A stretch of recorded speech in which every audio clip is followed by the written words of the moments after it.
Exato,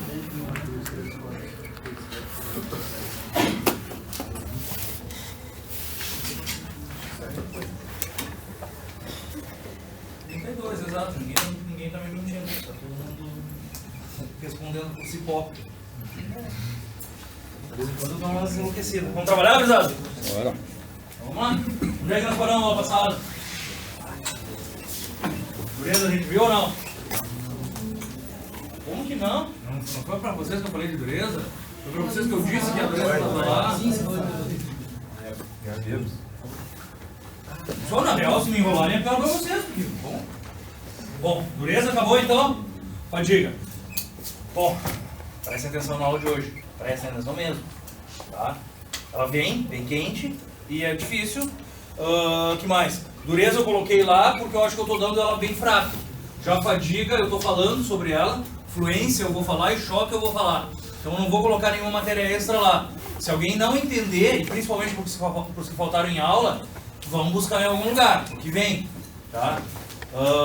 Fala. Sobre botar o link daquele vídeo no Ah, canal. não liguei. Tem no Qual? YouTube?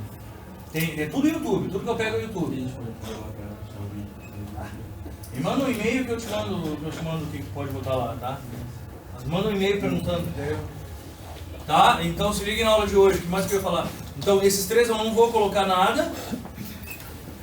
Aula que vem nós temos o quê? Aula de dúvida, segunda-feira. Tá? Aconselho fervorosamente a responder os exercícios. Quinta-feira é a prova de vocês. Segunda, aula normal. Tá? As provas são diferentes, não sei, vocês... A prova é quinta, né? Então tem uma turma que tem prova na terça. Não tem nada a ver com a de vocês. Se quiserem perguntar, perguntem, mas... Normalmente eu faço 3 provas diferentes. Bom, esse ano eu vou fazer 2 turmas. Tá, gurizada? Posso começar? Fadiga, então. O conceito de fadiga é diferente do que a gente pensa, não é cansaço, tá? A gente já comentou isso rapidamente em aula. Então, assim, ó. Basicamente, fadiga é a queda de resistência mecânica. Não, desculpa. Fadiga é a ruptura em cargas muito abaixo das programadas em função da presença de um defeito submetido à ciclagem, certo? Ou seja, o princípio da coisa. Se eu tenho um defeito no meu material, a carga que ele está exposto pode ser uma carga bem abaixo do limite de escoamento. Só que, em função da concentração de tensões que tu tem na ponta desse defeito, cada ciclagem que tu coloca abaixo da tensão de escoamento, ela é transformada para uma tensão acima da de escoamento. Ou seja, tu tem uma deformação plástica na ponta da trinca a cada ciclagem. Essa deformação plástica implica em encaminhar a trinca, certo? Então, a cada ciclagem que tu tem, ela tem uma andada e assim ela vai por uma região que nós chamamos de zona de propagação de trinca, certo? Na verdade, tu tem uma zona que indica o teu início de fratura, que é o começo do teu defeito, tu tem uma zona de propagação estável de trinca e após tu tem a ruptura. Essa ruptura pode ser rugosa em função de tu não mais ter seção resistente, certo? Na verdade, a ruptura ela não é por fadiga. O fenômeno todo é de fadiga, mas a ruptura é por sobrecarga, porque tu não tem mais uma seção resistente. Vocês estão me entendendo? E nela eu enxergo uma zona rugosa. Então o que eu tenho? Meu início de defeito, a minha zona de propagação estável e a minha ruptura final. Usualmente a gente tem na fratura da fadiga o que nós chamamos de marcas de sargento. Essas marcas de sargento elas indicam o local onde iniciou a tua trinca, certo? Onde aconteceu o teu defeito primário, tudo bem?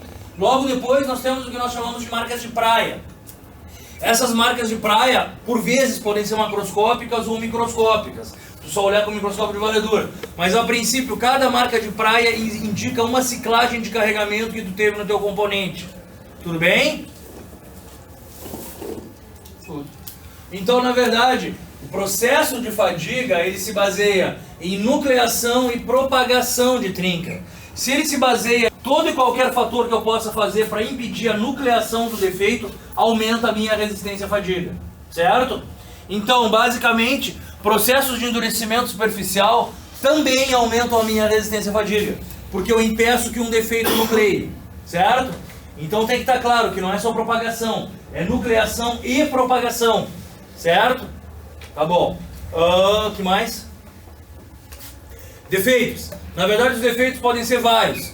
Os concentradores de tensão podem ser internos, ou seja, a fadiga pode começar internamente no teu material, um pouco mais raro, mas usualmente externos. Esses defeitos, eles têm uma escala de concentração de tensão, digamos assim. O mais normal são os rasgos de chaveta ou os cantos vivos bastante grandes nas tuas peças.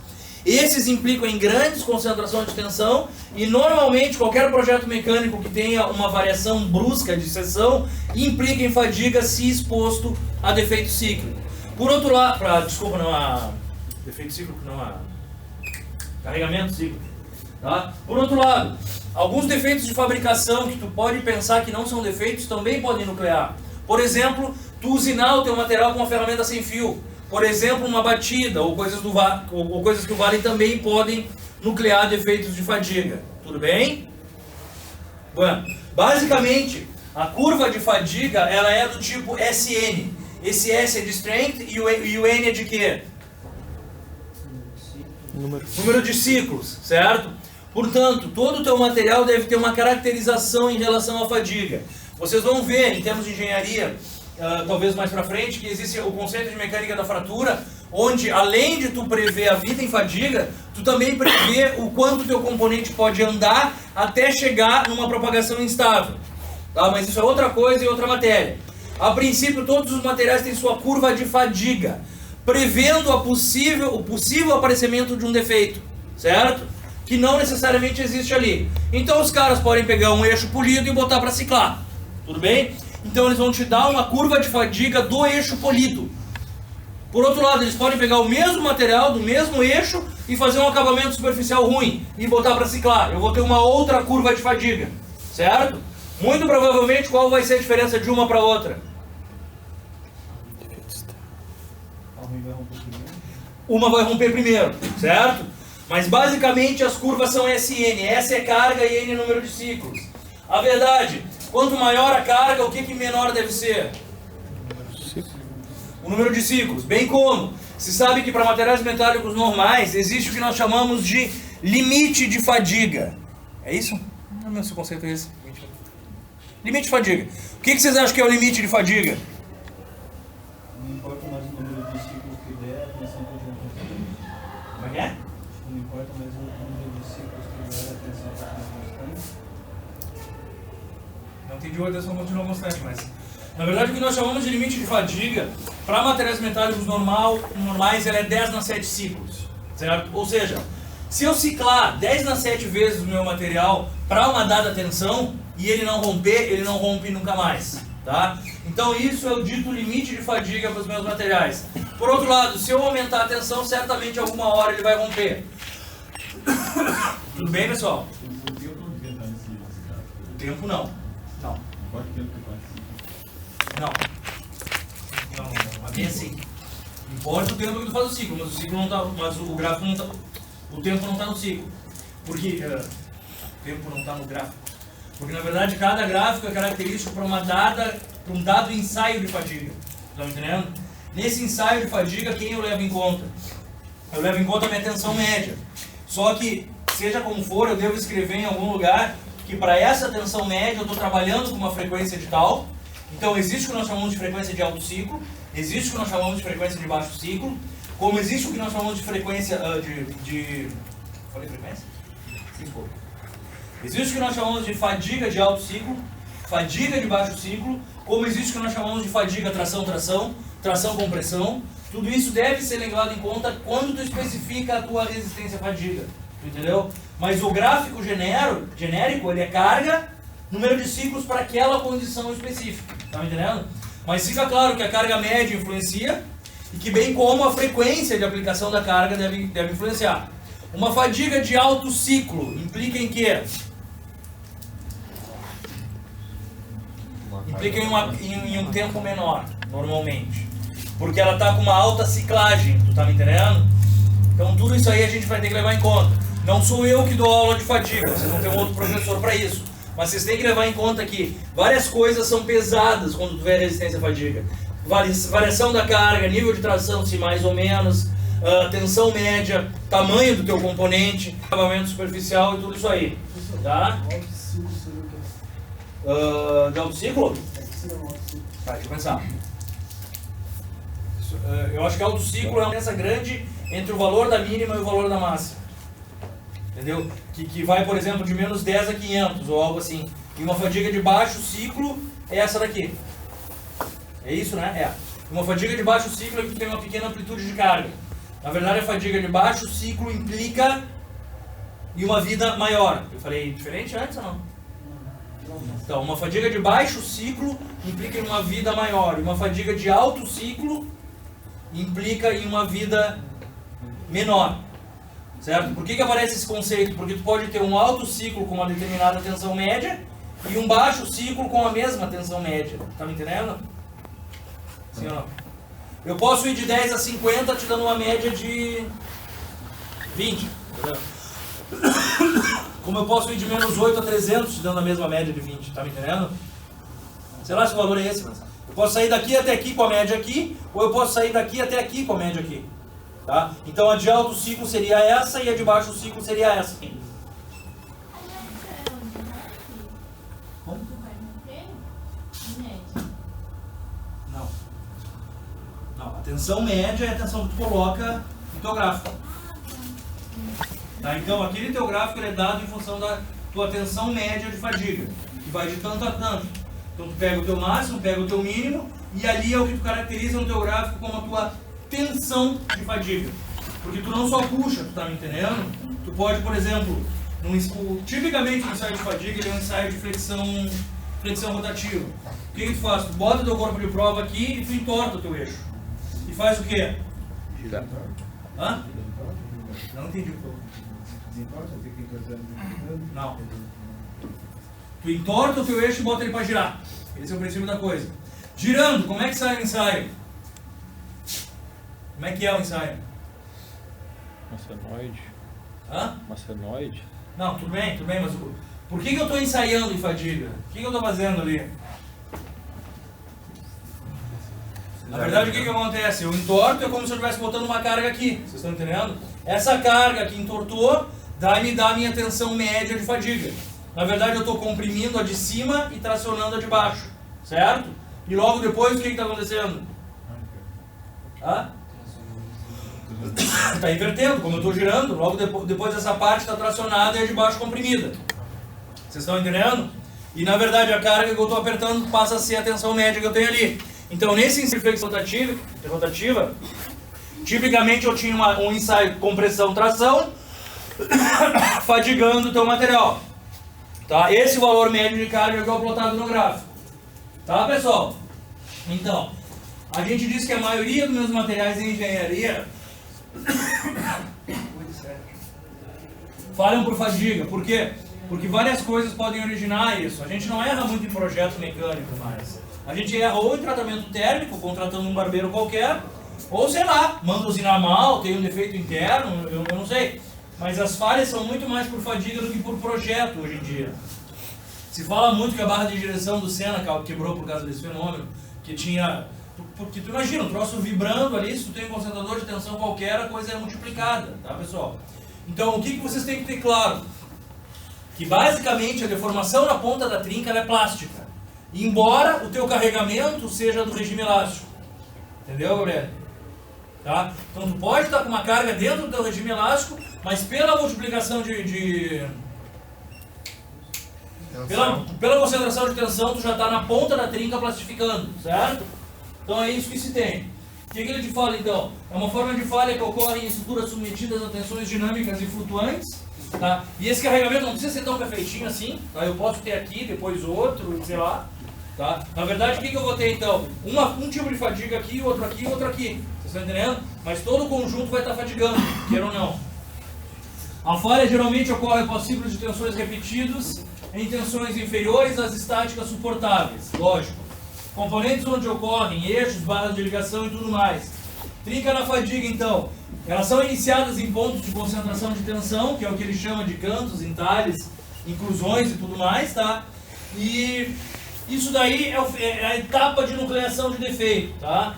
Então ele fala que a trinca se propaga na peça com tensões cíclicas e durante a propagação tu tem estrias de fadiga ou ondulações, o que nós chamamos tipicamente de marcas de praia, tá? A fratura, então, ela se dá porque a seção se torna pequena em relação à carga aplicada.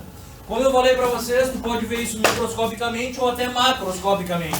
Na verdade, no Chiaverini, que é um livro que poucos de vocês pegaram, pelo que eu andei entendendo, o Chiaverini é um livro que tem uma foto de umas fraturas muito grandes. Eu acho que essa é de lá. Alguém já viu? O cálice, alguém tem aí? Não, também. Eu acho que essa foto é de lá. Isso daqui é uma fratura de um bonde, tá? De um eixo de um bonde, bastante antigo. Então, se vocês olharem, ó, pessoal, aqui tá meio ruim de ver, mas eu acho que aqui tem marcas indicando, ó, essas marcas de sargento indicam o início da minha trinca. Então, tu tem marcas, como se fossem insígnias de sargento, dizendo que ela começou lá por cima. Então, ela deve ter começado por aqui, é o que ele mostra, tá? Isso daqui, tipicamente, é um rasgo de chaveta que tem num eixo. Vocês sabem o que é um rasgo de chaveta, né? É simplesmente para transmitir movimento. Pode ter um eixo, tu bota um troço no meio, e daí ele transmite o movimento para outro eixo, em função de colocar uma barra aqui no meio, tá? E usualmente eles têm esse quadrado aqui que são concentradores de tensão. Bom, então o que ele te mostra? Uma região lisa devido à propagação e depois a região de fratura.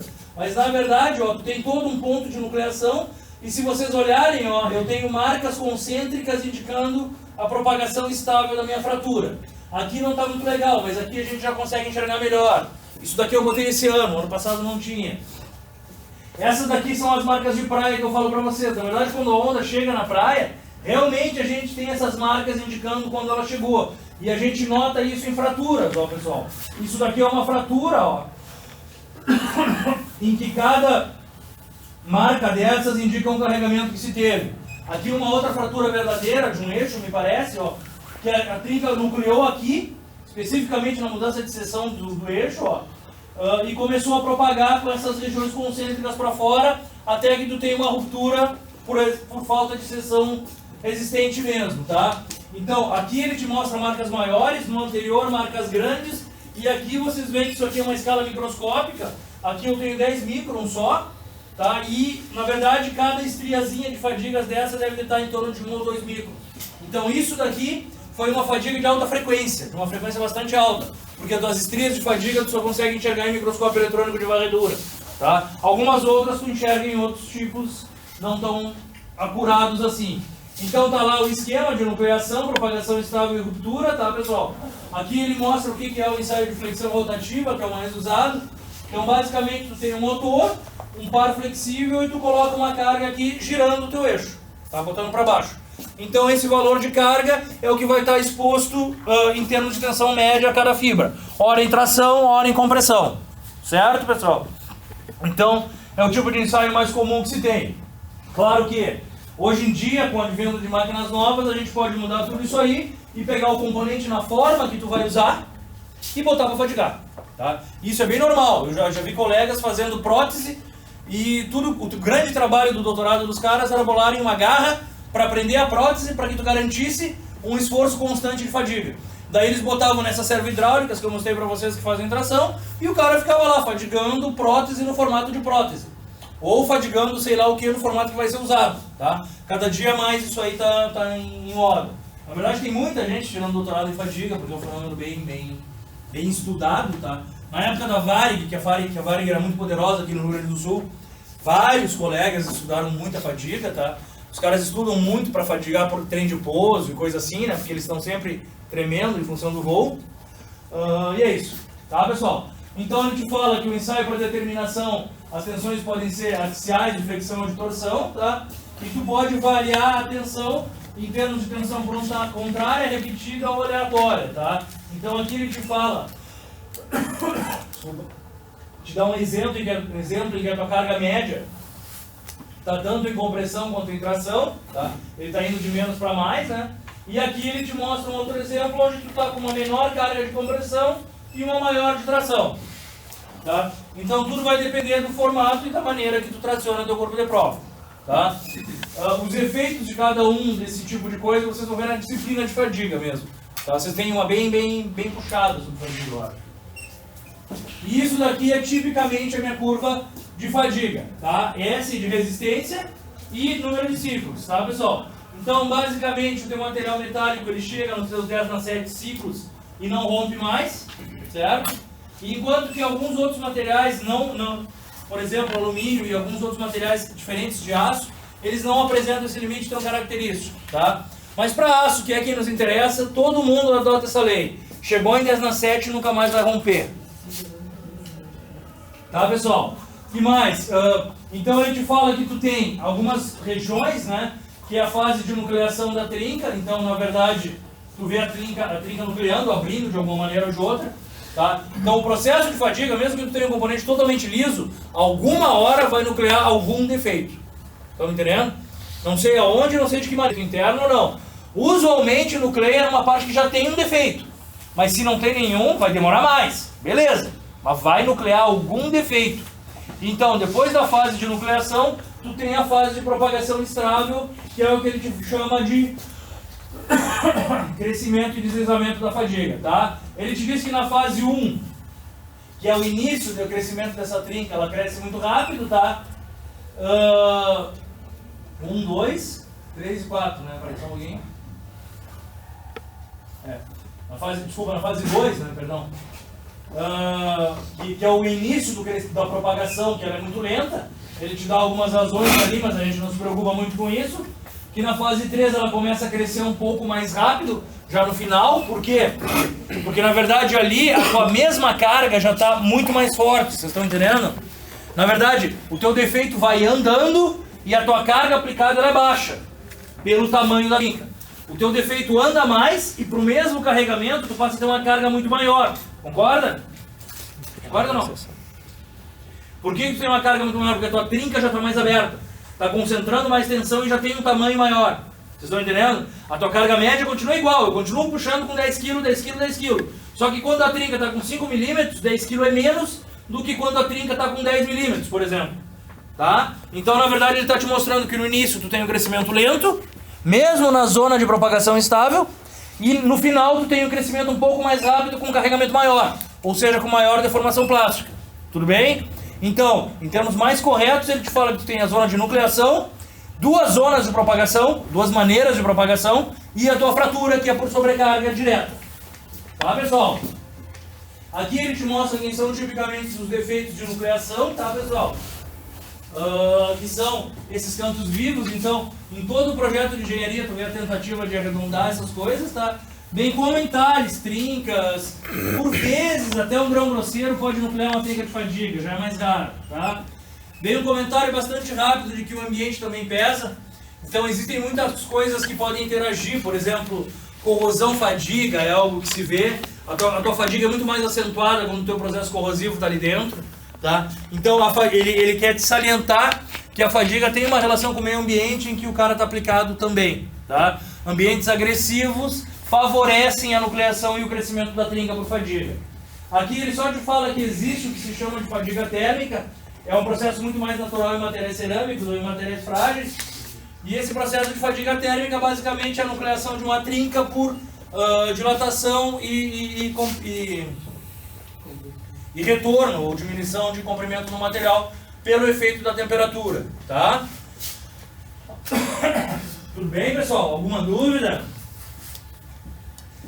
Não tem detalhes específicos que eu devo entrar nessa disciplina. Isso aqui não é uma disciplina de ensaios, mas eu tenho que falar que a propriedade existe. Na verdade, o que acontece? Por enquanto a gente não sabe muito bem os nossos materiais de trabalho. Então está meio no ar para vocês entenderem o que é fadiga. Mas tem materiais que resistem mais e materiais que resistem menos. Mas a princípio, um processo de endurecimento superficial e um bom acabamento superficial sempre aumentam a tua resistência à fadiga. Quando vocês chegarem na cadeira, eles vão chamar isso de índice de esbeltez ou alguma coisa assim. Tá? Então, se alguém não entendeu, dê uma lida, procure na internet algum resumo sobre fadiga. Fala, velho. Começa de fora para dentro ou de dentro para fora? Tanto faz. Usualmente, se o teu componente é muito liso, ela pode começar a fadigar por dentro. Tá? Mas usualmente o teu componente não é tão liso assim, tu não usa um componente polido. Então, normalmente começa de fora para dentro. Por isso que a corrosão pode incitar. Por isso que a corrosão agrava ela. O meio corrosivo, na verdade, não a corrosão. Gurizada? Professor, no caso das trincas, elas prejudicam só na fadiga ou em outros fatores também? Tá, isso é uma pergunta que não tem muito a ver com isso aqui, né? Mas acho que respondo na boa. É que tu tem que pensar assim, velho, no caso das trincas, o teu componente não é projetado para ter trincas. Trincas é algo raro no teu material. Por exemplo, uma trinca ela não vem de um processo de fabricação, de um processo de fusão. Tu não funde um cara e tem uma trinca, tu tá me entendendo? Isso só acontece quando tu barbeia demais. Por exemplo, tu fundiu o cara e resfriou estupidamente rápido. Aí talvez tu tenha uma trinca. Bueno, o que é uma trinca? Uma trinca é uma falha de material. Uma trinca sim é uma ausência, tu tá me entendendo? Então a trinca prejudica em tudo. Porque se eu tenho um cara de 10 milímetros com uma trinca de 1, na verdade a seção resistente do cara não é mais 10, é 9. Claro? Então, na verdade a força que tu colocar vai levar em conta os 9 milímetros e ele vai quebrar pela presença da trinca. Se concentra a tensão, concentra também. Portanto, tudo a trinca atrapalha. Só que tu tem que pensar que a trinca não é algo que tu espera ter. Tá me entendendo? Na verdade ela só acontece se alguma barbeiragem aconteceu. É muito normal tu ter trinca também em tratamentos térmicos de resfriamento rápido. Não fusão solidificação, mas tratamento térmico. E isso é uma porcaria, porque os materiais saem realmente todo trincados, assim. Por exemplo, ainda hoje eu estava discutindo com um colega que a gente quer fazer uns tratamentos térmicos em um aço ferramenta de jogar no nitrogênio líquido. Vão resfriar estupidamente rápido e é muito provável que a gente trinque toda a peça. Bom, para pesquisa serve, mas trincas não é algo que tu espere ter. Tá? Bueno, algo mais, pessoal? O mais normal do material romper por fadiga, então é por canto vivo. Se o teu projeto o tem, né? Sim, Se o teu projeto tem. assim, englobando tudo o mais normal. Cara, as coisas fadigam, é que tu vê muita barbeiragem por aí, né? Mas o mais normal é por cantos vivos, sim. É o que tu vê em erros de projeto, em projetos mal feitos ou coisa assim. Algo mais, pessoal? Vocês estão sabendo bem, não, até então. Vamos lá. Fluência. Fluência já é algo diferente. Ainda hoje, o colega de vocês, o Pedro, chegou antes da aula para me esclarecer uma dúvida sobre algo que eu tinha falado em aulas anteriores e que eu deveria esclarecer agora na aula de fluência. Alguma hora qualquer, eu falei para vocês que com o tamanho de grão grande só é bom em fluência. Alguém tem ideia do que é isso? Alguém pode me dizer o que acha que é a fluência? Escoamento do elástico por plástico. Escoamento do elástico por plástico, não. Deformação do material, quando você bota uma carga constante. Deformação quando eu boto uma carga constante Temperatura alta. em temperatura alta. Essa é melhorar. Variações de temperaturas altas. Acho que a carga baixa só por temperatura. Tá, então vamos tentar conceitualizar isso aí. Deformação do... E eu até que eu expliquei legal pro guri. E teve um outro cara que me perguntou uma outra coisa também. Vocês têm que ter consciência assim, ó. Se eu te der um material que a temperatura de fluência, já explico o que é isso, é 400 graus, tudo bem? E a tensão de escoamento desse material é 400, tudo bem? Eu boto esse material a 300 graus e boto ele a 300 megapascal. O que vocês acham que vai acontecer? Não, algo vai acontecer. Eu estou em 300 megapascal. A tensão de escoamento dele era 400, mas eu estou a 300 graus. Eu devo ter baixado a tensão de escoamento. Talvez ele deforme plástico, outra vez ele quebra, eu não sei. Mas ele vai quebrar por fluência ou não? Não. Vai quebrar por quê? Deformação plástica. O que é quebrar por deformação plástica? Isso eu não conheço, João. Quem diz que ele é frágil? O que é frágil para ti, quando não sabe ainda?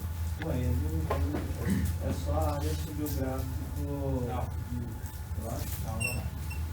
Pessoal, vou tentar entender o negócio primeiro.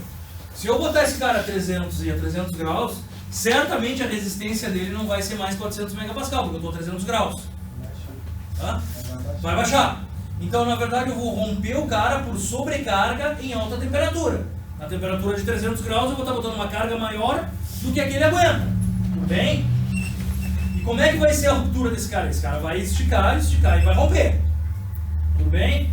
Agora, se eu colocar esse cara acima de 400 graus, com 400 megapascal, o que vai acontecer? Não. Se eu colocar acima de 400 graus, Rompeu por fluência. não. Por quê? Porque a carga é alta. Eu vou continuar rompendo por sobrecarga em uma temperatura acima da de fluência, mas é sobrecarga, porque eu estou com 400 megapascal. Isso, Tá me entendendo? Isso quando a carga é maior do que o escoamento. do escoamento. Ou quando a carga é alta, tu tá me entendendo? Mesmo sendo menor do que o escoamento com a temperatura ambiente, eu tô com uma baita numa carga para aquela temperatura. Então, na verdade, a carga que eu tô colocando ali é maior do que a de resistência do teu material. E ele vai romper, puf, instantaneamente. Eu coloco a carga. Tudo bem? Isso aí são processos de ruptura. Ora alta temperatura, ora a temperatura não tão alta, mas eu estou rompendo. Estou botando uma carga e ele está indo. Fluência é quando acima dessa temperatura de fluência, eu coloco uma carga baixa, bem baixa. Por exemplo, 20 megapascal. Vocês estão me entendendo? Aí o que vai acontecer? Se eu estou acima da temperatura de fluência, esses 20 megapascal fazem com que o meu material comece a fluir, comece a escorregar alguma coisa sobre outra. E aí eu tenho deformações plásticas com essa carga baixa. Vocês estão me entendendo? É literalmente, cadê a... tá aí, né? É literalmente o esquema do vidro. Tá? O vidro, qual é a carga que o vidro tem aqui? O peso dele. Qual é a temperatura que está? Não é uma temperatura tão alta. Então, ao longo do tempo, esse vidro vai fluir com uma carga baixa, acima da temperatura de fluência. Ele está acima da temperatura de fluência dele. Tá? É a mesma coisa com o meu material metálico. Se eu colocar 20 megapascal lá embaixo, um dia ele vai romper. Certo? Mas é um dia, não é botei a carga e ele rompe. Então, isso é um processo de fluência. São deformações permanentes que o teu material tem em temperaturas altas mediante a aplicação de baixas cargas. Entenderam? Isso não é nada. Não se opera normalmente com um material abaixo da temperatura? Não, depende. Depende do que tu quer, do que é o teu componente, depende da tua planta. Uma planta petroquímica, às vezes, tem vapores em alta pressão que te dão maior temperatura e vapores em menor que, sei lá, outro barbearia, outro sei. Claro que não se deve operar, mas sim. Mas no caso do vidro, ele vai romper porque vai diminuir a área, né? Na verdade ele não vai romper, ele vai empescoçar, né? Aí ele quebra porque ele fica fino em cima. Se quebrar um dia, daí também já não sei, não vai continuar. É o mesmo caso do ensaio de tração, parecido, assim. O que? A fluência? Não, que vai ficar um pouco É que eu não estou puxando o vidro, entendeu? É só o peso dele. Vai ficar um peso maior embaixo. Se eu estiver só segurando em cima, de repente ele quebra porque o peso maior está embaixo. Porque não aguenta o peso. Porque não aguentou o peso do resto dele, né? Essa é a moral. Boa. O que vocês acham? Qual é que é o processo dessa fluência? O que está acontecendo ali? Vai, Gustavo. Isso é planos atômicos escorregando? Não. Sai de energia também? Não. O que está acontecendo ali, Cleiton?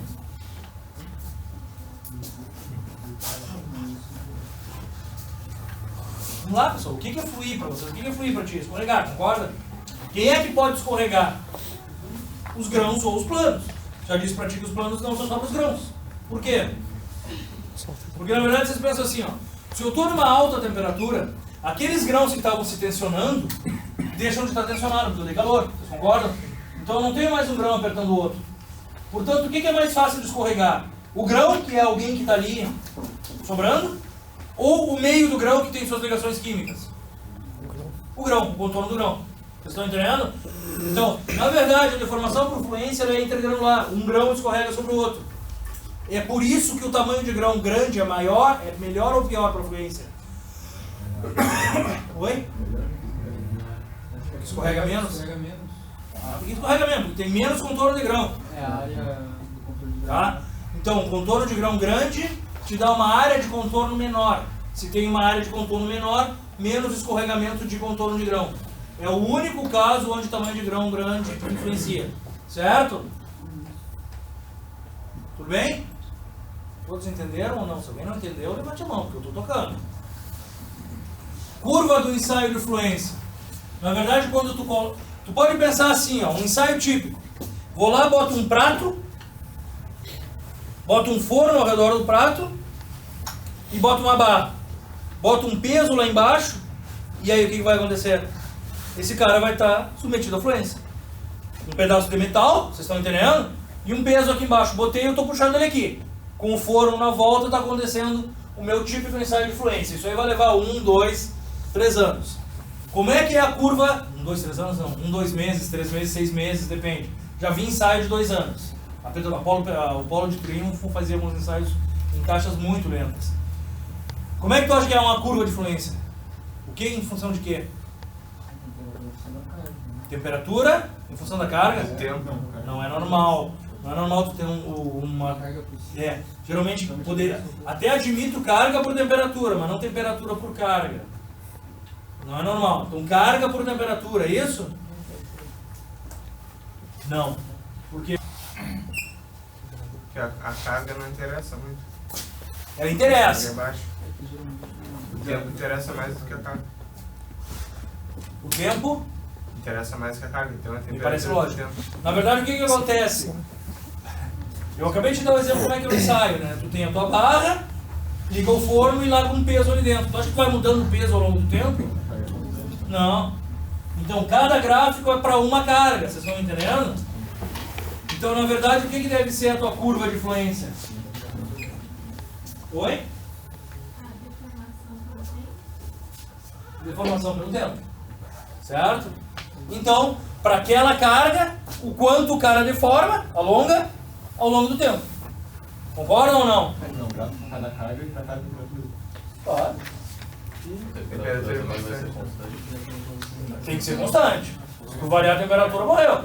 Então, na verdade, é um gráfico para uma carga e uma temperatura. Certo? Daí tu vai ver a deformação que ele tem ao longo do tempo. Como dinheiro, o que te adianta isso? Te adianta tu saber que se tu botar a tua tubulação com 300 kg de pressão interna e a 500 graus, ele vai levar 10 anos para romper. Tu deixa ele trabalhando 9. Quando chegar em 9, tu troca toda a tubulação, bota nova e bota de novo o teu vapor, com, sei o que eu falei, 400 kg na mesma temperatura e deixa mais 9 anos, entenderam? É, mas assim que se dedica da última. É assim que se vê vida útil, fazendo ensaios. Então tu faz ensaios, tu vê o quanto ela dura e termina um pouco antes. O que pesa mais é da última aqui. Vida útil de quê? Numa tubulação, por exemplo. Se exposta em alta temperatura, sim. Tu não bota um vapor em pressão que ultrapasse o escoamento do cara. Impossível, tu nem tem pressão para tudo isso. E tu tem paredes grandes, e tu trabalha com sobreespessuras e tudo mais, né? Então, se tu tá em alta temperatura, o que pesa mesmo é o tempo da temperatura. Tá, pessoal? Então vamos dar uma olhadinha aqui. O que vocês acham que acontece quando eu boto a carga?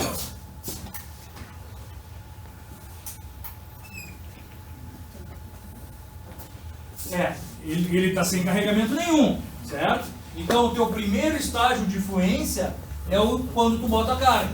Tu coloca a carga e rapidamente ele deve absorver aquele peso, concordam? Portanto ele deve deformar bastante, concordam ou não? Ele dá uma deformada. Ele dá uma deformada. Em um curto espaço de tempo, certo?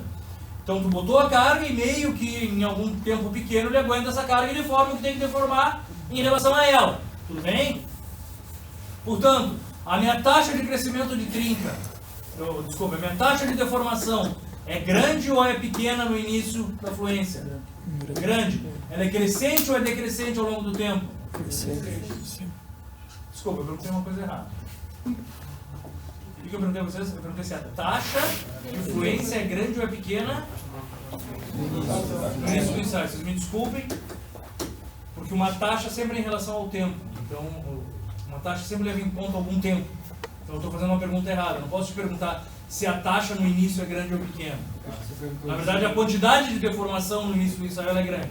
É isso que eu deveria perguntar. Tá? Agora vamos mudar. A minha taxa no meu primeiro estágio de fluência, ela é crescente ou é decrescente? Decrescente. Por que ela é decrescente? Porque ele começa, ele deforma menos ele deforma menos no tempo. Sei lá. Começa a dizer que ele deforma mais quando tu bota a carga, então. Sei lá. Perfeito.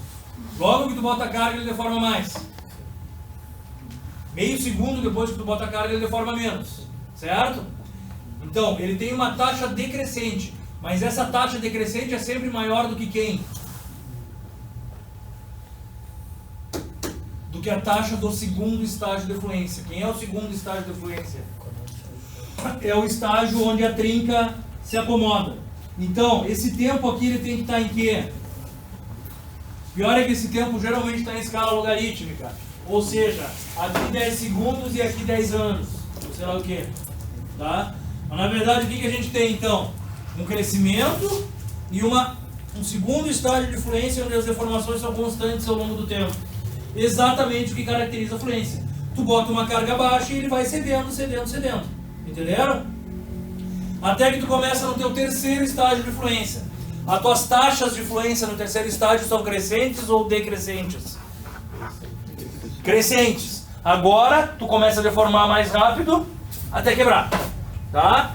Então isso daqui tipicamente é um ensaio de fluência, uma curva, tá?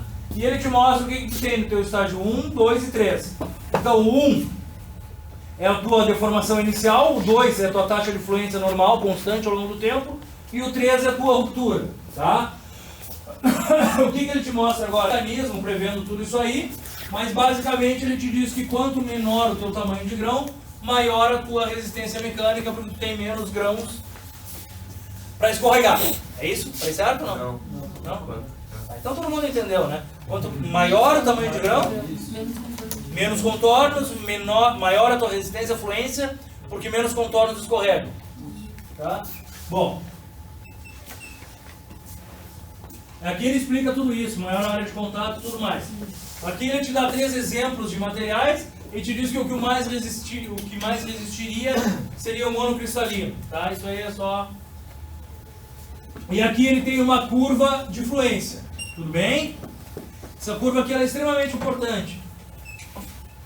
Vocês têm 3 minutos para tentar tirar a maior conclusão dela possível.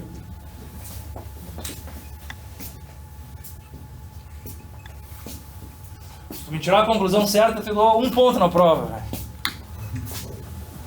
2 até. Vai lá. Ouvi 3. E aí, o que dá para tirar de conclusão dali?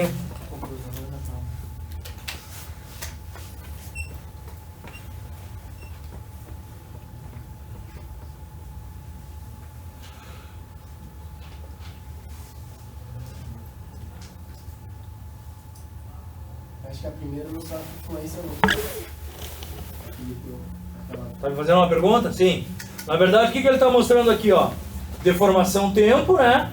Temperatura menor que 0,4 TM. Portanto, 0,4 TM deve ser o quê? Ponto de fluência. Tá, mas o que é 0,4 TM? Máxima? Não. Melting. Temperatura de fusão. Então, usualmente, 40% da temperatura de fusão é o início da tua temperatura de fluência, certo? Bom, isso ele está te mostrando aqui, ó. Que aqui, em temperaturas abaixo de 0,4 TM, a minha curva de fluência se comporta dessa maneira. O que mais ele mostra ali, pessoal?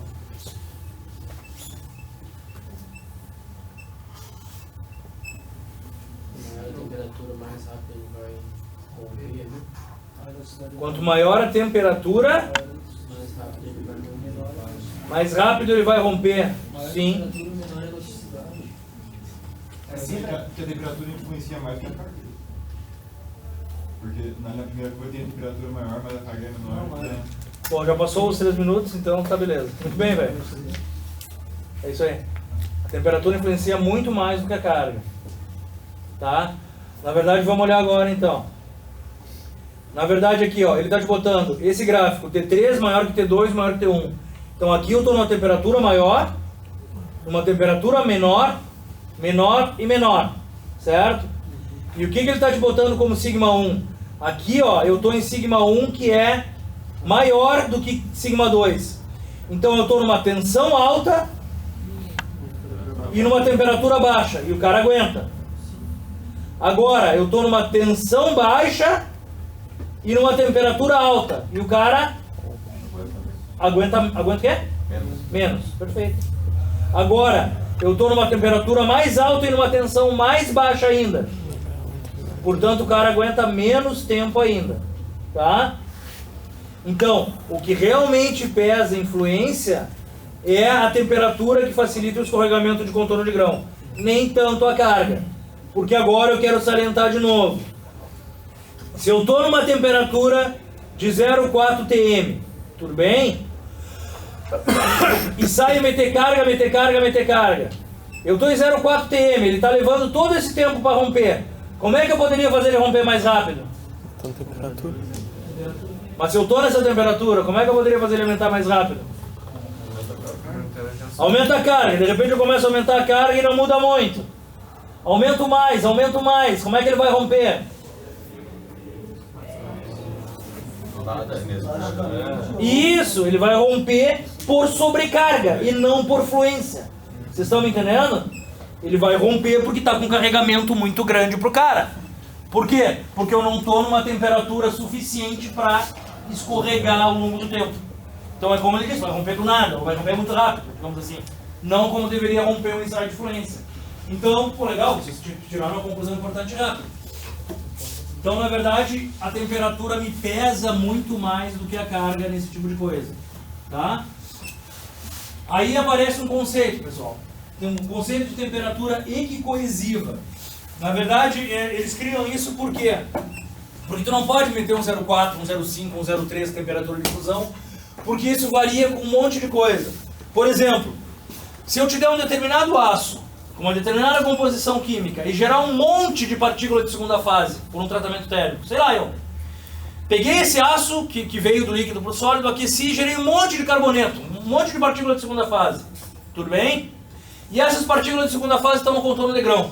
Aí eu boto influência, esse cara resiste mais ou menos do que o mesmo aço sem partícula de segunda fase. Mais. Porque eu tenho os troços no contorno de grão, como se fosse um grão de areia, que não deixa o contorno escorregar, tá me entendendo? E para esse mesmo aço, o ponto de fusão, tu acha que ia ser diferente? Não. Fusão é o mesmo, a composição química é igual. Então eu não posso te largar uma temperatura de fluência como um padrão fechado. Vocês estão me entendendo? Eu posso te largar uma temperatura de fluência como uma característica. Então os caras criaram essa tal de temperatura equicoesiva.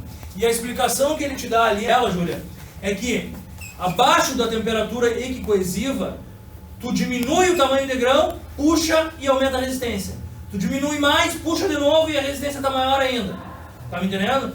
Então, o que ele chama de limite de fluência é essa temperatura equicoesiva, que conceitualmente é o lugar abaixo do qual uma redução de tamanho de grão aumenta a resistência mecânica. E acima do qual um aumento de tamanho de grão aumenta a resistência mecânica. Certo? Por quê? Porque se tu aumenta, menos contornos, mais ele resiste. Certo? Resistência mecânica ou resistência fluência? Resistência fluência. Falou resistência mecânica. É que vocês precisam ter essa ideia. Então eu posso te dizer assim, ó, abaixo dela diminui e aumenta a resistência mecânica. Acima dela diminui e diminui a resistência. Mas não é mecânica, é fluência. Tem que pensar em influência mesmo. O que ele diz ali? Ele fala em mecânica. Né? Não tá muito legal isso, né? Porque a resistência mecânica vai diminuir com grão, mas vai ser mais isso. Por causa da fluência. Cara, eu acho que aqui para fazer entender ele com resistência mecânica como resistência fluência. Porque não adianta. Porque acima dessa temperatura, se tu aumentar o tamanho de grão, tu não vai aumentar a resistência fluência se a carga for grande. Desculpa. Tu não vai aumentar a resistência mecânica se a carga for grande. Tá me entendendo? Daí, pô, vai dar no mesmo. Não tem se o tamanho de grão é grande ou é pequeno. Se a carga é alta, ele quebra instantaneamente. Então, isso realmente, primeira vez que me chama a atenção quanto a isso. Só que não poderia ser resistência mecânica, teria que ser uma resistência fluência. Tá? E aqui abaixo, resistência mecânica. Tá? Mas fica isso aqui, então. Abaixo de um determinado limite de tamanho de grão, limite de temperatura, se eu diminuir o TG, aumenta a minha resistência mecânica. Tá? Acima dele, se eu aumentar o TG, para cargas baixas, agora sim, aumenta a minha resistência mecânica. Ou fluência. Porque resistência mecânica para cargas baixas é fluência. Tá? É isso que ele te diz. Ele te fala só os mecanismos que tu tem ali. Então, esse daí não nos interessa muito. Tá? Te fala que o valor é aproximadamente metade a um terço da temperatura de fusão, que vai bater naquele 0,4 lá, melting point, por aí. Tá, pessoal? E aqui, o que nos interessa ver aqui, pessoal? Na verdade, os dois gráficos da esquerda são que nos interessam mais. Isso daqui são dois parâmetros específicos para quem estuda fluência, para quem tem dissertação em cima disso. Eu fiz o meu mestrado em fluência. Então esses dois aqui a gente não pesa, mas esse daqui é interessante para a gente ler. O que vocês enxergam daqueles dois da esquerda ali?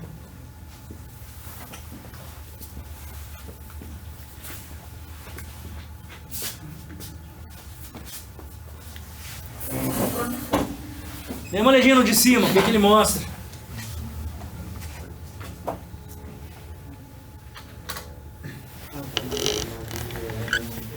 Ô, tá aí girado, fala alto aí, velho.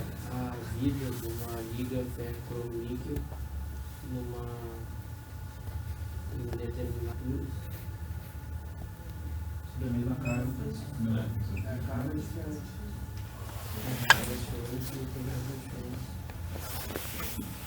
Tá, mas isso é o que tu tá lendo ali, né, Felipe? O que tu tira de conclusão ali? Vamos lá. A menor temperatura se influencia na temperatura. Como é que é? Menor carga aplicada, maior temperatura. Menor carga. É, lá tipo um tá em 20 e 1090 Celsius, tipo, ele tem a mesma vida útil que a 30 graus com 1040 Celsius. 30 graus, onde é que tá 30 graus? 30 Pascal, megapascal. Sim, isso daí sim, tu tá vendo. Esse daqui tem menos vida útil do que este. Não, todos têm a mesma vida útil. Ah, é, desculpa. É, equilibra tipo, a quantidade de força pela temperatura, meio que se equilibra. Deve ser só para ter um padrão. Se aplicar a carga, sei lá, de 40, tu pode usar a 980. Se tiver uma de 20, tu pode usar a 1090. É a mesma coisa. Não, Pode fazer. não é isso. Não importa essa carga para a vida, importa mais a temperatura. Então. Exatamente, o Marco pegou de novo. Ali está mostrando de novo que o que importa é a temperatura e não a carga. É, mas todos estão com a mesma vida útil. Não vou cortar o último. Então, Quanto menor a temperatura, maior a vida útil. quanto menor a temperatura, maior a vida útil e quem influencia é a temperatura, é o que ele mostra ali. Vamos tentar entender junto. Primeiro deixa eu colocar uma coisa para vocês. Isso daqui é uma liga ferro-cromo-níquel. O que vocês acham que é isso? A sinopse. É uma sinopse. Na verdade, o que eu quero chamar a atenção, pelo menos para a introdução? Níquel é sempre o cara para alta temperatura. Sempre, sempre. É o que nós usamos para alta temperatura. Ao ponto de, se tu precisa de um metal em temperatura alta, tu não usa aço. Tu usa o quê? Uma liga de níquel. Tu usa ferro no níquel e não mais níquel no ferro. Entenderam? Mas por quê? Porque o níquel em si tem ponto de fusão alto? Não, porque o níquel em si te dá estabilidade estrutural em alta temperatura. Não é só uma questão de ponto de fusão. Pode ser uma questão de ele se manter inteiro até altas até perto do seu ponto de fusão, entendeu? Mas isso não seria. Hã? Seria que ele tem uma menor fluência? Não. É que um elemento químico não tem fluência, entendeu? Fluência é um ensaio. Não, eu digo nessa liga. Hã? Nessa liga usando ele. Não, só um pouquinho. O níquel, por exemplo, para ligas que tem que resistir a muita temperatura, tu não tem mais um aço com níquel. Tu passa a ter uma liga de níquel onde o ferro está dentro. Porque o níquel é o grande material metálico de estabilidade estrutural em alta temperatura. Ele se mantém, digamos assim. Um exemplo hipotético, se o ponto de fusão dele é 1000, ele continua inteiro até 950. Enquanto que outros têm um ponto de fusão de 800 e já estão muito sedentes a 400, tu tá me entendendo? O níquel tem essa característica. Então, normalmente, é ele que está usado em alta temperatura. Ele também te melhora uma resistência à oxidação, principalmente quando misturado com cromo. Então, o tal do aço inox, ele resiste a alta temperatura pelo níquel e resiste à oxidação em altas temperaturas pelo níquel e cromo. Certo? Mas se tu pensar em ligas resistentes a altas temperaturas, são ligas de níquel. Bueno, acabado esse comentário, vamos dar uma olhadinha aqui, pessoal. Vamos pegar esse 1000 aqui de vida em horas. Tudo bem? O que ele está me mostrando aqui, ó? Que a 1090 o cara aguenta 1000 horas com uma carga de quanto? 10. Tudo bem? E que a 700... não, agora vamos mudar. Que agora que a 1040 o cara aguenta 1000 horas com uma carga de quanto? Hã? 20. Pode ser? 20 é o dobro de 10 ou não é o dobro de 10? 1040 é metade de 1090 ou não? Não. Tá? Então é mais ou menos o que o Marco falou. Agora, vamos para as 1000 horas de novo. Lá em 760. Vocês acham que a diferença de 760 para 1090 é mais ou é menos que a metade de 1090, ou sei lá o quê? Bom, enfim, é uma diferença grande, mas a diferença de 110 para 10 é muito maior, concordam ou não? Então, basicamente, com esses gaps aqui, ó, diminuindo, vocês estão vendo? Ele está te mostrando que quanto mais baixa a tua temperatura, maior a tensão que tu pode aplicar. Tá? Então, ó, em baixas temperaturas ele aguenta mais tensão. Em altas, para a mesma vida, ele aguenta muito menos tensão. Mas as variações aqui, ó, são bem pequenas e a variação de tensão ela é grande. Para essas variações pequenas de temperatura. Tá? Então a influência da temperatura é bem maior. Tudo bem, pessoal? Que é mais ou menos o que ele te mostra aqui embaixo. Porque aqui não é baixa de influência. Tá? Então ele está te mostrando que para uma tensão de 200 megapascal, a 1315, a taxa de influência dele é o quê? Tá, é uma taxa de influência, sei lá, baixa. Agora, vamos continuar em 1315. Não, o que dá para você? Só um pouquinho. Em 1600 é maior. Vamos dar a explicação então. Aqui, ó, uma taxa de influência de 0,1 com 1315 é para uma carga de 200 megapascal, 200 e qualquer coisa, tá? Agora, se a temperatura for 1200, tudo bem? 115 graus a menos, a tua carga para a mesma taxa de influência já está lá em cima, 400, quase o dobro. E se a tua temperatura subir para 1600, o que acontece? Tu nem tem uma taxa de influência tão baixa. Porque a taxa de influência é 1600, qualquer carga, ela já começa a ser alta. Tu me entendeu? Mesmo com um pezinho de 70 megapascal. Tá? Então, nos dois gráficos ele te mostra o quê? A maior influência da temperatura em relação à carga. Qual é a ponto de influência do aço? É 1600? Não existe ponto de influência. Temperatura de influência é aproximadamente 500 graus. Tudo bem, pessoal? Dúvidas sobre isso?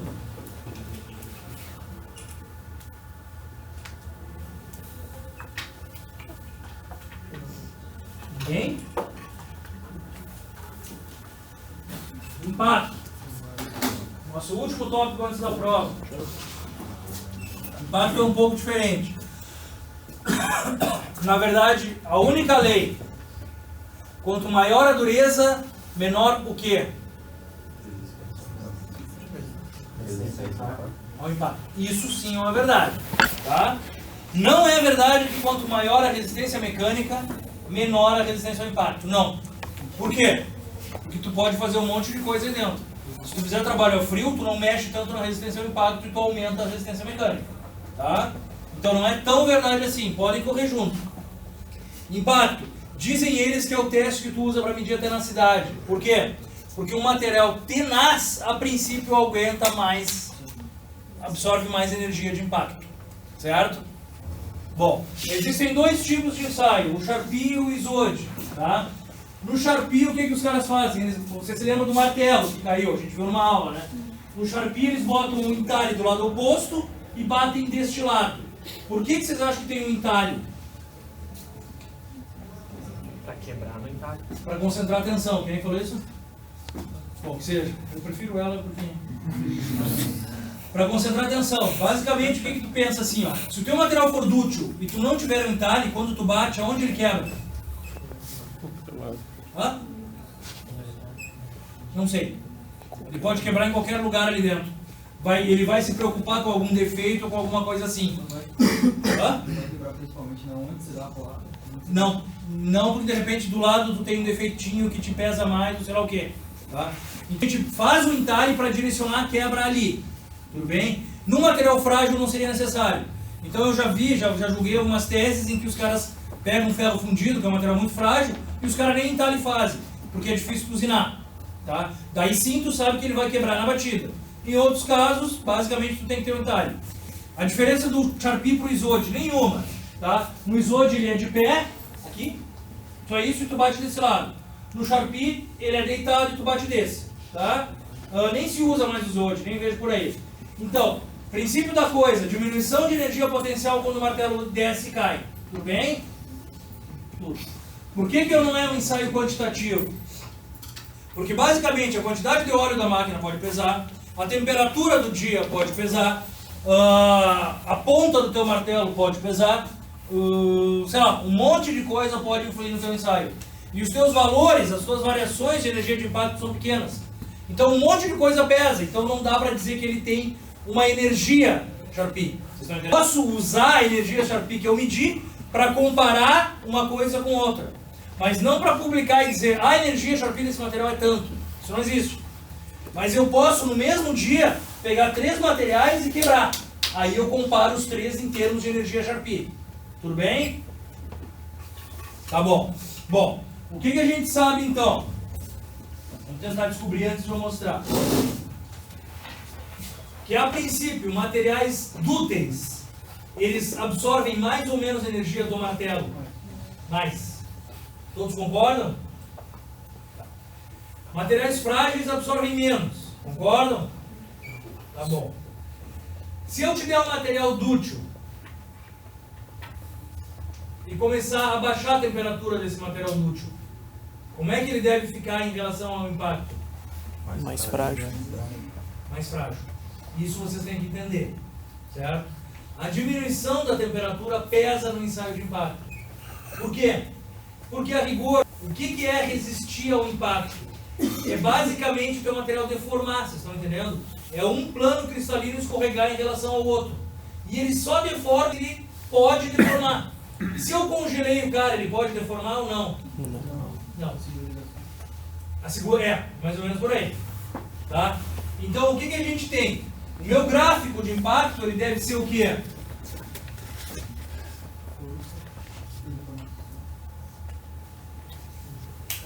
Não. Na verdade,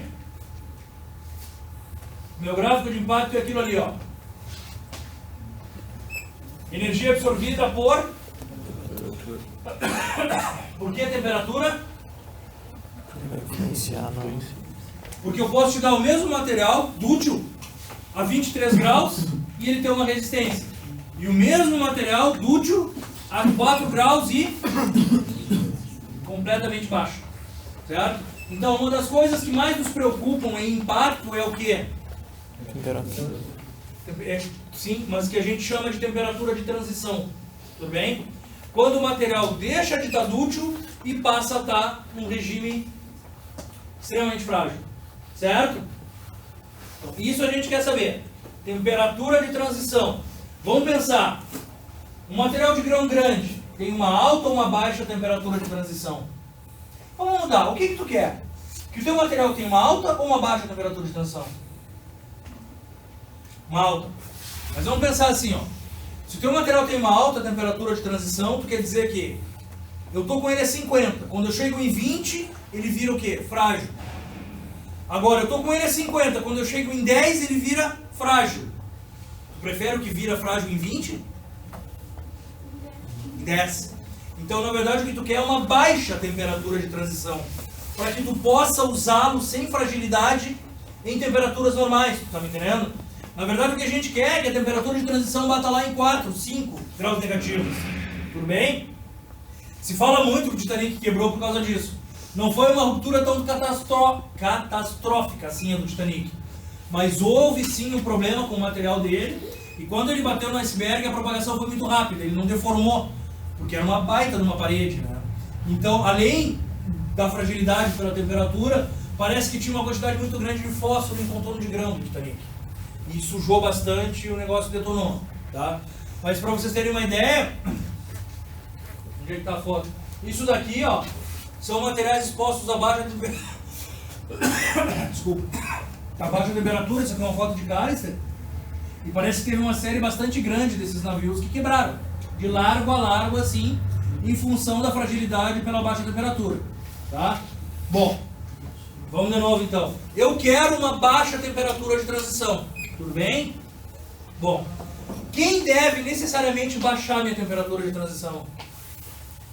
Tamanho de grão. Tamanho de grão. Por quê? Porque se ele for grande, o que acontece?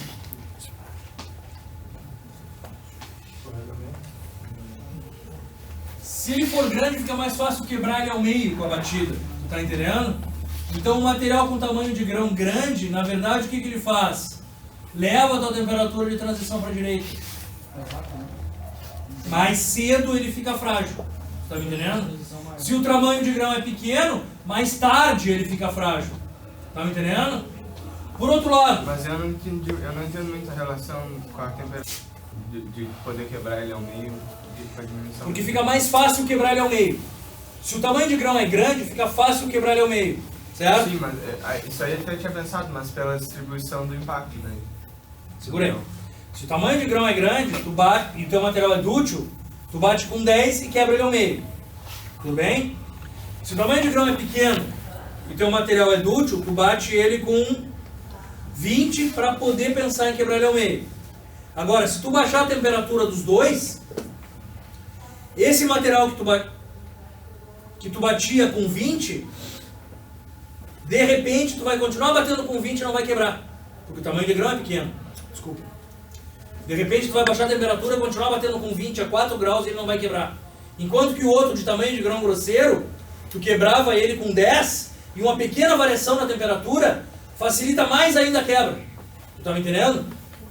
E agora eu vou quebrar ele mais fácil ainda com 9, ou sei lá o que.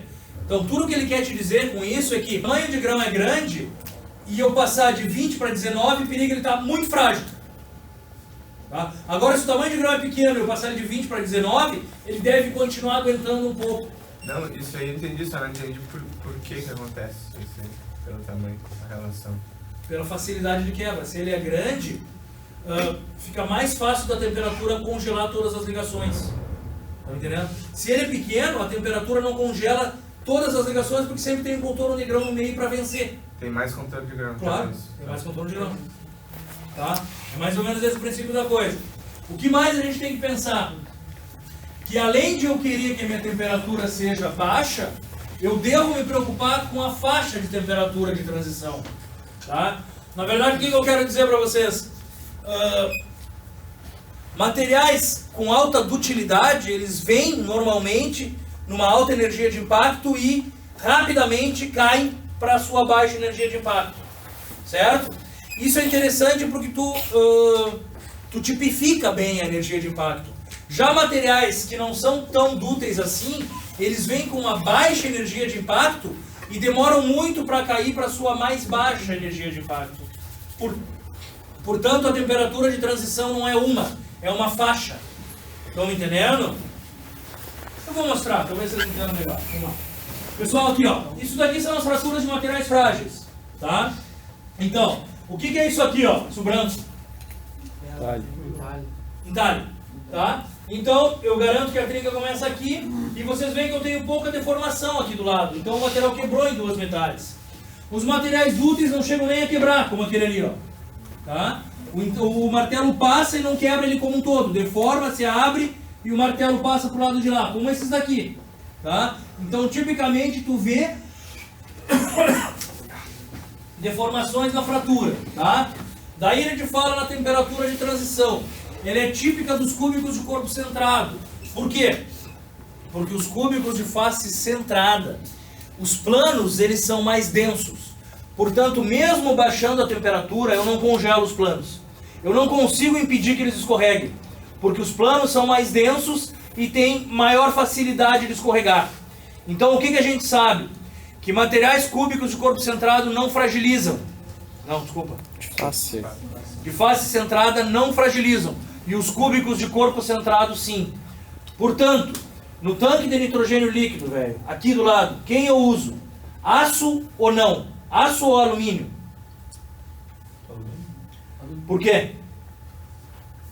Por causa do central. Porque o alumínio é CFC. Mas se eu usar alumínio no tanque de nitrogênio líquido, como é que vai ter que ser o meu caminhão? Tem que ser de alumínio, né? Não digo caminhão, mas como é que vai ser o tanque? Vai ter que o tamanho do teu caminhão vai ser grande ou pequeno? Ser grande. Ser grande, por quê? Porque a parede do teu tanque vai ter que ser muito grande para tu resistir ao peso do nitrogênio líquido, concorda ou não? Então tu vai ter que ter uma puta numa parede de alumínio. Por outro lado, que opção tu teria isso? Usar uma liga Qual liga? de níquel.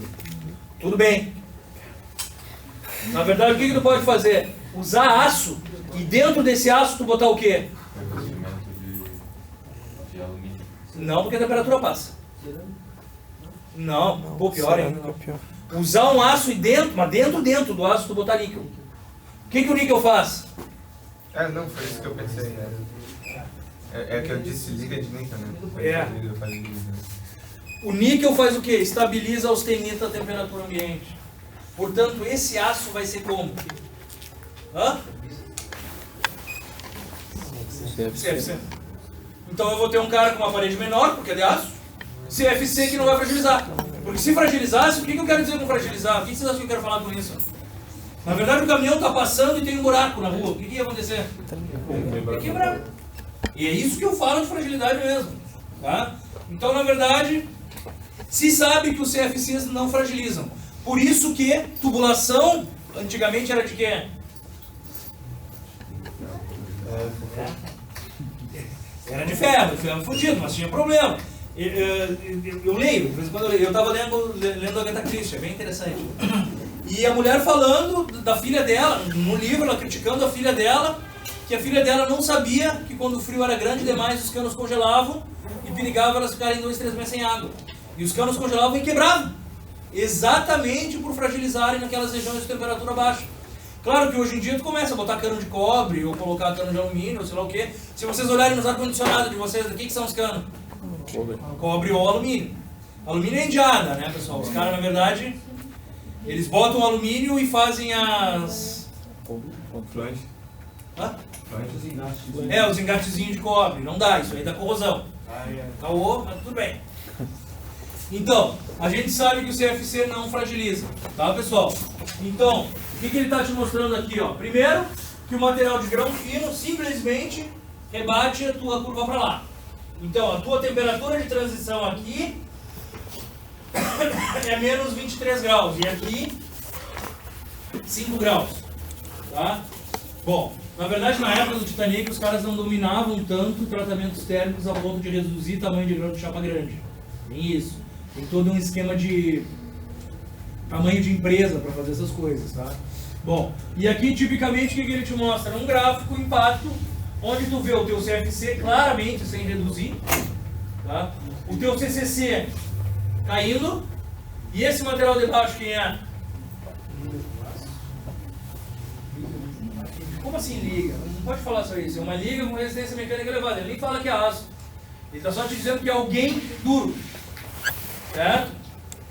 E o cara duro, na verdade, tem ou não tem temperatura de transição? Pouco. Como assim pouca temperatura de transição? Isso eu não entendo. Não é bem definida. Não é bem definida, mas a faixa de temperatura é extremamente grande, certo? Porque a inclinação é daqui para lá, tá tudo em temperatura de transição. Mas não interessa, porque é baixo aqui e baixo aqui, tá entendendo?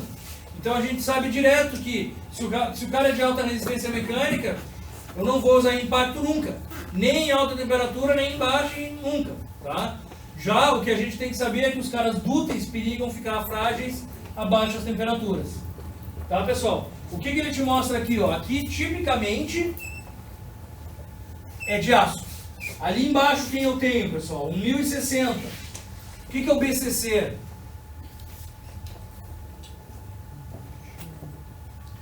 É cubo de corpo centrado, o B é de body. Tá? Body de corpo mesmo. Tá? Então isso daqui é um 1060. É um teor de médio a alto de carbono. Baixa resistência, menos altas. Certo? Ele começa uma faixa de transição, puxa, bem alto, e lá em zero ele já está com a sua mínima energia de impacto. Aqui eu tenho quem? 1020. Tá? Também cubo de corpo centrado com energia de impacto bastante alta. Tá? A partir de 5 graus, mas em 5 ele já começa a cair e vai para a mesma do outro lado. Não resiste nada ao impacto. É como se tivesse um material duro. Tá? E aqui ele te mostra quem? Um aço inoxidável. Certo? Quanto de carbono geralmente tem um aço inoxidável? 0,008. Não é o carbono que pesa ali. Ele é um aço porque ele tem carbono. Mas tu não está preocupado em resistência mecânica com aço inoxidável. Não é porque Mas ainda assim, ele é mais útil do que o 1020 aqui, porque não fragiliza, porque resiste a alguma corrosão e tu não está querendo sempre bater no teu material, certo? Tá? Então, tipicamente, tu tem o aço aqui ele está te mostrando um gráfico típico, ó. Isso daqui não é de aço, é do material genérico, tá? Ele está te botando soluto e solvente. E a cor está te dizendo que o teu material é dútil para pequenas quantidades de soluto. Se tu vai aumentando a tua quantidade de soluto, ó, teu material vai ficando mais frágil e a tua faixa de temperatura de transição aumentando, concordam? Tá? Isso daqui é um ferro fundido, esse daqui não nos interessa ainda. A gente vai ver isso uma hora. Ferro fundido é um outro tipo de material que tem um pedaço de grafite no meio. Senhores, dúvidas?